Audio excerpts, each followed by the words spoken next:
Il est à la tête du mouvement patriotique pour le renouveau, aujourd'hui dans l'opposition. Dans un ouvrage paru l'année dernière, il décryptait les rébellions au nord du Mali, des origines à nos jours.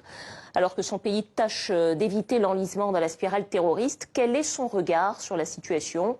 Choguel Maïga, bonsoir. Bonsoir. Bienvenue au plateau du Journal Afrique.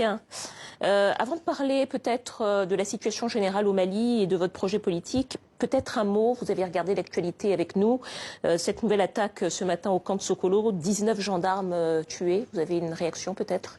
Je voudrais commencer par rendre hommage à nos vaillants soldats qui sont tombés au champ de l'honneur et m'incliner devant la mémoire de ces derniers soldats et tous ceux qui sont tombés pendant cette rébellion et la mémoire des populations civiles. Il faut dire que notre armée, notre pays se trouve dans des situations très difficiles, mais c'est pendant ces périodes difficiles que les grands peuples doivent faire preuve de beaucoup de sérénité et appeler au sursaut patriotique de tous les Maliens, parce que le danger qui pèse sur notre pays menace toute la sous-région. Alors, on va parler effectivement de la menace sur le Sahel de façon plus générale, mais jeudi, John Kounda Traoré, le représentant du chef de l'État malien pour la région centre, a déclaré qu'il avait envoyé des émissaires auprès d'Iyad Agrali et Amadou Koufa, qui sont deux chefs djihadistes, auteurs de très nombreux attentats dans le centre et puis également dans le nord. Est-ce qu'à votre avis, c'était la stratégie qu'il fallait adopter? Est-ce que c'est la bonne stratégie selon vous? Je ne connais pas tous les détails de cette mission. Ce que je dois dire, c'est qu'en principe, on ne doit jamais refuser le dialogue. Mais la façon dont le gouvernement en place travaille m'incline à croire qu'il ne faut pas attendre grand-chose. C'est tout ce que je peux dire à ce stade pour ne pas faire l'oiseau de mauvais augure. Je souhaite que le président John Kounda réussisse sa mission, même si personnellement je n'y crois pas beaucoup. Vous êtes originaire de Gao, dans le nord du pays, ville dans laquelle il y a eu une occupation islamiste. C'est une ville qui est inaccessible aujourd'hui pour la plupart des gens. À votre avis, quelle serait la bonne stratégie pour réconcilier les deux zones du Mali qui sont aujourd'hui coupées, le nord et le reste du pays? La première des choses, me semble-t-il, c'est de faire d'abord le bon diagnostic sur la rébellion. C'est ce diagnostic qui n'a pas été fait. On a fait un faux diagnostic à partir duquel on a prescrit une mauvaise ordonnance, on a prescrit des mesures qui manifestement ne donnent pas de résultats. Quel est le bon diagnostic selon vous? Le bon diagnostic, c'est de prendre les arguments que les mouvements séparatistes et leurs idéologues alliés ont véhiculés partout dans le monde depuis des années, les examiner un à un et on se rend compte facilement que c'est des arguments qui ne tiennent pas. Malheureusement, c'est à partir de ces arguments qu'on a voulu construire la paix. Qu'est-ce qu'ils disent? Premièrement, que le Nord serait le pays de leurs ancêtres, qui serait colonisé par les Maliens du Sud, ce qui est archi faux. Le Nord, c'est un melting pot, n'appartient à aucune ethnie de façon particulière. Vous avez les Touaregs, les Sonrei, les Peuls, les Bambara, les Mossi et les Arabes. Donc c'est un argument fallacieux. Alors vous êtes un spécialiste en effet, pardonnez-moi, des rébellions au nord du Mali et vous avez commencé en effet à développer cette thématique. Qu'est-ce qu'il faudrait faire selon vous pour réconcilier les deux zones du pays et pour en finir avec les rébellions au nord du pays? La première des choses, comme je dis, c'est de faire le bon diagnostic.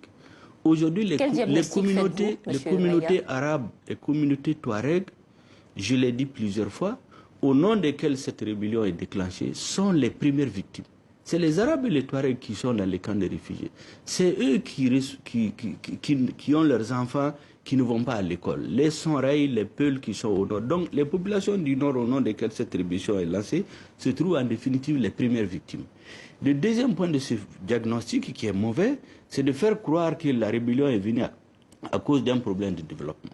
Quand vous prenez l'indice de développement humain, vous prenez la situation des populations au quotidien, ce qu'on appelle la malnutrition sévère, qui est vraiment l'indice de pauvreté.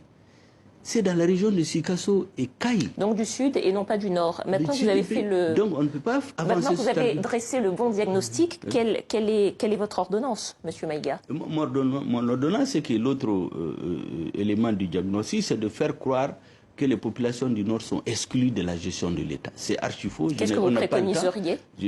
Ce que je préconise, c'est que d'abord, on dise la vérité au mouvement séparatiste, qu'ils abandonnent le projet séparatiste. Deuxièmement, il faut que les forces extérieures, les États étrangers qui les soutiennent, les amènent à abandonner ce projet.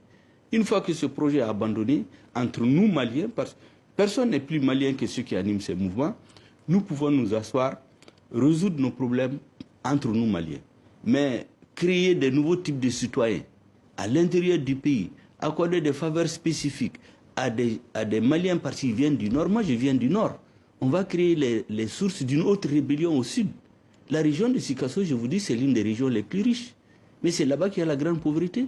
Les Sikassois sont les plus nombreux dans l'armée, mais ils ne font pas de rébellion. Les Caïsiens, c'est là qu'on exploite l'or. Vous avez donc, si je lis entre les lignes, vous semblez nous expliquer que vous avez peu d'espoir dans ce dialogue qui semble vouloir être amorcé avec les groupes djihadistes. Personnellement, j'attends de voir. Ce que je pense, il faut que la façon de gérer le pays change. Moi, je ne connais pas dans l'histoire de l'humanité un État contre lequel des personnes ont pris les armes et qui a eu la paix sans imposer un équilibre des forces. Et aujourd'hui, ce qu'il faut faire, c'est de bien gérer notre armée. Vous avez vu les attaques qu'il y a. C'est des attaques qui durent 6 à 7 heures de temps. On n'a pas de vecteur aérien. On a un pays très vaste. Notre armée manque de vecteurs aériens. Notre armée manque de bons renseignements. Et il y a le soutien de la population. Voilà les choses qu'il faut à notre armée. Et qu'il faut que les partenaires du Mali jouent franc jeu. Parce que la communauté internationale et beaucoup qui disent qu'ils soutiennent le Mali, en réalité, ils sont dans un double jeu. Vous regardez, par exemple, les interventions militaires qu'il y a chez nous. Pourquoi une partie de notre population manifeste contre ces interventions? Est-ce que vous comprenez, il nous reste 15 secondes, est-ce que vous comprenez le sentiment anti-français qui se développe parfois dans le Sahel? En quelques mots, il nous reste 15 secondes. En quelques mots, je le comprends, même si je ne l'approuve pas totalement. Ce sentiment, en réalité, ce n'est pas contre la France. C'est contre les amalgames qui sont faits, c'est contre le manque de résultats et contre ce qu'on considère comme la complicité avec les mouvements terroristes. Contre le manque de résultats, dites-vous. Merci beaucoup, Choguel. Et les gouvernements incompétents et corrompus qui se servent de la France comme béquille. Merci à vous, Choguel Maïga, du mouvement patriotique pour le renouveau au Mali. Merci.